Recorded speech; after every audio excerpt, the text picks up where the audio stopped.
छोटे बच्चे बहुत अच्छे, छोटे बच्चे बहुत अच्छे, बड़े होकर बहुत लुच्चे. ಸಣ್ಣ ಮಕ್ಕಳು ಬಹಳ ಚಲೋ ರೀ. ಇವು ಒಂದೀಟ್ ಬೆಳಗ್ಗೆ ದೊಡ್ಡ ಅದು ಅಂದ್ರೆ ಮುಗಿದು ಹೋಗ್ತಿ ಕತೆ. ಏನು ಉತ್ತರ ಕೊಡ್ತಾವ್ರಿ ಬಂಧುಗಳು ಇವತ್ತಿನ ಮಕ್ಕಳು? ಯಾವುದೇ ಒಂದು ಪ್ರಶ್ನೆಯನ್ನ ಕೇಳಿ ಪಟ್ ಅಂತ ಉತ್ತರ ರೆಡಿ ಇರ್ತೈತೆ ಅವ್ರ ಹತ್ರ. ನೋಡ್ರಿ, ಮಣ್ಣೊಂದು ಮಗು ನನ್ನ ಹತ್ರ ಬಂದ, ಸಾರ್ ಅಂದ. ಏನಪ್ಪಾ ಅಂದಿನ? ಸಾರ್, ಅಟಮ್ ಬಾಂಬ್ ಮೇಲೋಗಿದ್ರೆ ಏನಾಗುತ್ತೆ ಅಂದ. ನಾನಂದಲೇ, ಅಟಮ್ ಬಾಂಬ್ ಮೇಲೆ ಹೋಗಿದ್ರೆ ಏನಾಗತ್ತೆ? ಢಮ್ ಅನ್ನತ್ತೆ ಅಂದೆ. ಹುಡುಗಂದ, ಏನಂದ್ರಿ ಸರ್? ಅಟಮ್ ಬಾಂಬ್ ಮೇಲೆ ಹೋಗಿದ್ರೆ ಢಮ್ ಅನ್ನತ್ತ? ಬೆಂಕಿ ನಿಮ್ಮ ಅಪ್ಪ ಹಸ್ತಾನ?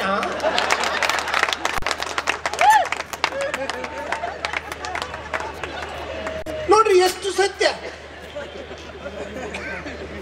ಚೋಳ ಕಡ್ದಂಗಿರ್ತಾವ್ರಿ, ನಾವು ಮುಟ್ಟಿ ನೋಡ್ಕೋಬೇಕು. ಒಂದ್ ಹುಡುಗ ಇನ್ನೊಂದು ಹುಡುಗ ಬಂದ, ಸಾರ್ ಸಾರ್ ಅಂತ. ಏನಪ್ಪ ಅಂದ? ಸಾರ್, ನಮ್ ಕೋಳಿ ಮೊಟ್ಟೆ ಇಟ್ಟಿದೆ ಸಾರ್ ಅಂದ. ಬಾಳ ಬಂಗಾರ ಆತ್ಪ ಅಂದ. ಎರಡನೇ ಸಾರಿ ಬಂದ, ಸಾರ್ ಸಾರ್, ನಮ್ ಕೋಳಿ ಮೊಟ್ಟೆ ಇಟ್ಟಿದೆ ಸಾರ್ ಅಂದ. ಬಾಳ ಬಂಗಾರ ಆಯ್ತಪ್ಪ ಅಂದ. ಇನ್ನೊಂದ್ ಸಾರಿ ಬಂದ, ಸಾರ್ ಸಾರ್, ನಮ್ ಕೋಳಿ ಇದೆಯಲ್ಲ ಅದು ಮೊಟ್ಟೆ ಇಟ್ಟಿದೆ ಸಾರ್ ಅಂದ. ಮತ್ತೆ ನಾಲ್ಕನೇ ಸಾರಿ ಬಂದ, ಸಾರ್ ಸಾರ್, ನಮ್ ಕೋಳಿ ಇದೆಯಲ್ಲ ಅದು ಮೊಟ್ಟೆ ಇಟ್ಟಿದೆ ಸಾರ್ ಅಂದ. ಸಿಟ್ಟು ಬಂತು ನನಗೆ. ಸಿಟ್ಟು ಬಂದು ನಾ ಹುಡುಗನ ಕೈ ಬೈ ಬೈ ಏನ್ ಮಾಡಕತ್ತಿ ಮಗನ? ಒಳ್ಳೆ ಬಂದು ನಮ್ ಕೋಳಿ ಮೊಟ್ಟೆ ಇಟ್ಟಿದೆ, ನಮ್ ಕೋಳಿ ಮೊಟ್ಟೆ ಇಟ್ಟಿದೆ, ನಮ್ ಕೋಳಿ ಮೊಟ್ಟೆ ಇಟ್ಟಿದೆ, ಇದ್ರಲ್ಲಿ ಏನು ಮಹಾ? ಇದ್ರಾಗ ಏನ್ ದೊಡ್ಡ ಮಾತು ಇದೆ ಅಂದೆ. ಅವಾಗ ಹುಡುಗಂದ, ಏನಂದ್ರಿ ಸಾರ್? ಇದ್ರಾಗ ಏನ್ ದೊಡ್ಡ ಮಾತಿದೀನಾ? ಇದ್ರಾಗ ಏನ್ ದೊಡ್ಡ ಮಾತಿದೆಯಾ? ಹಾಗಾದ್ರೆ ನೀವು ಹಾಕಿ ನೋಡೋಣ. ನೋಡ್ರಿ, ಇವು ಹುಡುಗರು ಈ ಸ್ಕೂಲ್ ತಪ್ಪಿಸ್ತಾವ್ರ ಹುಡುಗರು, ಬಹಳ ತಪ್ಪಿಸ್ತಾರ ಸ್ಕೂಲ್. ಯಾಕೆ ಬಂದಿಲ್ಲ ಅಂದ್ರೆ ಸುಳ್ಳು ಹೇಳ್ತಾರೆ, ಏನಾದ್ರೂ ಒಂದು ಕಾರಣ ಕೊಡ್ತಾರೆ. ಎಂತೆಂಥ ಕಾರಣ ಕೊಡ್ತಾರಂದ್ರ, ಈ ಕಲ್ಲಪ್ಪ ಒಂದು ವಾರ ಸಾಲಿ ಬಿಟ್ಟಿದ್ದ. ನಾನು ಕಲ್ಲಪ್ಪನ ಕೇಳಿದೆ, ಲೇ ಕಲ್ಯ, ಯಾಕೆ ಸಾಲಿ ಬಿಟ್ಟಿದ್ದೆ ಒಂದು ವಾರ ಅಂದೆ. ಮರುದಿನ ಮತ್ತೊಂದು ವಾರ ಬಿಟ್ಟ. ನಾನು ಕರೆಯಕಂತೇಳಿ ಅವ್ರ ಮನೆಗೆ ಹೋದೆ. ಬಾಗಿಲ್ದಾಗ ಅವ್ರ ಅಜ್ಜ ನಿಂತಿದ್ದ. ಬಾಗಿಲದಲ್ಲಿ ಅವ್ರ ಅಜ್ಜ ನಿಂತಿದ್ದ. ನೋಡಿ, ಕಲ್ಲಪ್ಪ ಅಲ್ಲಿ ಬಾಬು ಒಳಗಡೆ ಇದ್ದ. ಅವ್ರ ಅಜ್ಜ ಹೇಳ್ತಾನೆ, ಲೇ ಕಲ್ಲಪ್ಪ, ಲೇ ಕಲ್ಯ, ಸತ್ತಿಗೇರಿ ಸರ್ ಬರ್ತಾ ಇದ್ದಾರೆ, ಒಳಗೆ ಹೋಗು, ಸತ್ತಿಗೇರಿ ಸರ್ ಬರ್ತಾ ಇದ್ದಾರೆ, ಒಳಗೆ ಹೋಗು ಅಂದ. ಕಲ್ಲಪ್ಪ ವಾಪಸ್, ಅಜ್ಜ ನೀ ಒಳಗೆ ಹೋಗು, ನೀ ಮುಚ್ಕೋ, ನೀ ಒಳಗಡೆ ಹೋಗು. ಅಜ್ಜಗೆ ಆಶ್ಚರ್ಯ ಆಯ್ತು. ಲೇ ಸಾಲಿ ಬಿಟ್ಟವ್ ನೀನು, ನಾ ಯಾಕೆ ಒಳಗೆ ಹೋಗ್ಬೇಕು?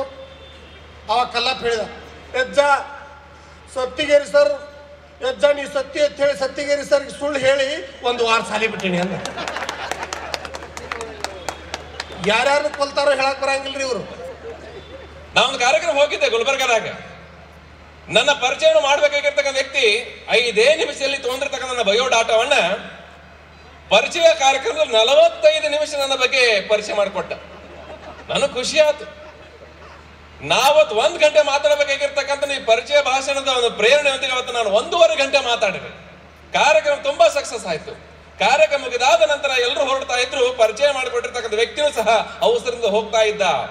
ಅವನಿಗೆ ಒಂದು ಥ್ಯಾಂಕ್ಸ್ ಹೇಳ್ದೆ ಇದ್ರೆ ಅದು ಅಪರಾಧ ಆಗ್ತದೆ ಅಂತ ಹೇಳಿ ಅವು ಲಘು ಬಗೆದು ಹೋಗ್ತಕ್ಕಂಥವನ್ನ ನಿಲ್ಲಿಸಿ ಹೇಳಿದೆ, ಏನ್ ಸರ್ ಪರಿಚಯ ಭಾಷಣ ಅದೆಷ್ಟು ಚೆನ್ನಾಗಿ ಮಾಡಿಕೊಟ್ರಲ್ಲ, ಈ ಕಲೆ ನಿಮ್ಗೆ ಹೇಗೆ ಸಾಧ್ಯ ಆಯ್ತು ಅಂದೆ. ನನ್ನ ಈ ವರ್ಣನೆ ಮಾತುಗಳು ಅವನ ಮುಖದ ಮೇಲೆ ಯಾವ ಬದಲಾವಣೆಗಳು ತರಲಿಲ್ಲ. ಅವಂದ, ಇದ್ರಾಗೇನೈತ್ರಿ ಸರ್, ಇದ್ರಾಗೇನೈತಿ, ನಾ ಆರ್ಗನೈಸ್ ಮಾಡು ಮಂಗ್ಯನ ಮಕ್ಳಿಗೆ ಹೇಳ್ತೇನೆ, ನನ್ನ ಪರಿಚಯ ಬೇಡ್ರು, ಬ್ಯಾರೆದು ಕೊಡ್ರು, ನಿರೂಪಣೆ ಕೊಡ್ರು, ಮಾಲಾರ್ಪಣೆ ಕೊಡ್ರು, ಸ್ವಾಗತ ಕೊಡ್ರು ಅಂತ ಹೇಳ್ತೀನಿ. ಮಕ್ಳು ಹೇಳಂಗಿಲ್ಲ. ಹಿಂಗಾಗಿ ಯಾವ್ದೋ ಹುಚ್ಚ ಸೊಳೆ ಮಗ ಬಂದ್ರು ಅವನ ಪರಿಚಯ ನಾನ ಮಾಡ್ಕೊಡ್ಬೇಕು ನೋಡ್ರಿ ಅಂತ. ನನಗೆ ಅದಕ್ಕರ ಮಾತಾಡ್ಸಿ ಮಾರೇ ಅವನ ಸಾಕೈತಿ. ಯಾಕಂದ್ರೆ ಪರಿಚಯ ಹೋಗಿ ಇಂದ್ರ ಅಂದಿದ್ದ, ಚಂದ್ರ ಅಂದಿದ್ದ, ಉಪೇಂದ್ರ ಅಣು ಅಂದಿದ್ದ, ಈಗ ಹುಚ್ಚ ಸೊಳೆ ಮಗ ಅಂದ. ಮತ್ತ ಹೊಂಟಿದ್ದ, ಮತ್ ವಾಪಸ್ ಬಂದ. ಅಂದಂಗ ನೀವ್ಯಾರಿ ಸರ್ ಅಂತ ನನ್ನ ಕೇಳಿದ. ನಾ ಹೇಳಿದೆ, ಅಪ್ಪ ಸ್ಟೇಜ್ ಮೇಲೆ ಕುಂತಾಗ ಯಾವ ಹುಚ್ಚ ಹೊಳೆ ಮಗನ ಪರಿಚಯ ಮಾಡಿಕೊಟ್ಟು ಆ ಹುಚ್ಚ ಹೊಳೆ ಮಗ ನಾನ. ನನ್ನ ಹೆಂಡತಿಗೆ ಕ್ರಿಕೆಟ್ ಬಗ್ಗೆ ಬಹಳಷ್ಟು ಹುಚ್ಚು, ಬಹಳಷ್ಟು ಆಸಕ್ತಿ.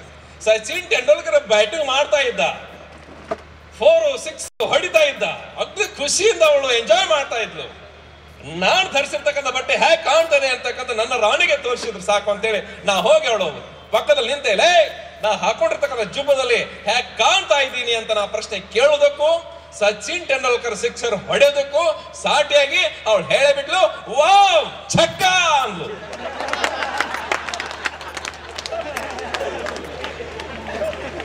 ಏನ್ ಅರ್ಥ ಮಾಡ್ಕೋಬೇಕ? ಸಿಕ್ಸರ್ ಹೊಡೆದಕ್ಕೆ ಚಕ್ಕ ಆದ್ವು, ಏನ್ ಆಯಿ ಡ್ರೆಸ್ ಚಕ್ಕ ಆದ್ನೋ ಗೊತ್ತಾಗ್ತಾ ಇಲ್ಲ. ನೋಡ್ರಿ, ಹೆಂಡತಿರ ಕೈಲಿ ಇಷ್ಟೊಂದು ಅವಮಾನ ಮಾಡ್ಕೊಂತೀವಿ, ಎಷ್ಟೊಂದು ನಾವು ಶೌರ್ಯ ವೀರ ಪರಾಕ್ರಮದಿಂದ ನಾವು ಹೆಂಡತಿ ಮುಂದೆ ಶೌರ್ಯ ಪರಾಕ್ರಮ ಮಾಡಿದ್ರು ಸಹ ಅದನ್ನ ನಡೆಯೋದಿಲ್ಲ ಸ್ವಾಮಿ. ನಾ ಹೆಂಡತಿ ಪ್ರೀತಿಯಿಂದ ಹೇಳಲೇ, ನಿನ್ ಸಲುವಾಗಿ ತಾಜ್ ಮಹಲ್ ಕಟ್ಟಿಸ್ಲು, ಕುತುಬ್ ಮಿನಾರ್ ಕಟ್ಟಿಸ್ಲು, ಏನ್ ಗೋಲ್ ಗುಂಬಸ್ ಕಟ್ಟಿಸ್ಲು ಅಂದಾಗ ನನ್ ಹೆಂಡತಿ ಹೇಳು, ಪುಣ್ಯಾತ್ಮ ಮೊದಲು ಕರೆಂಟ್ ಬಿಲ್ ಕಟ್ಟಿ ಬಾ ಅಂತ. ಎಷ್ಟೊಂದು ಅವಮಾನ. ಮತ್ತೆ ಹೇಳಿದಲೇ, ನಿನಗಾಗಿ ಇಂದ್ರನನ್ನು ತರಲೆ, ಚಂದ್ರನನ್ನು ತರಲೆ, ಗ್ರಹ ತಾರ ನಕ್ಷತ್ರಗಳನ್ನು ತರಲೆ ಅಂದಾಗ ಅವಳು ಹೇಳು, ಪುಣ್ಯಾತ್ಮ ಬೋರ್ ಹೊಡ್ಕೊಂಡು 1-2 ಕೊಡ ನೀರು ತಗೊಂಬ ಅಂದ್ಲು. ಎಷ್ಟೊಂದು ಅವಮಾನ.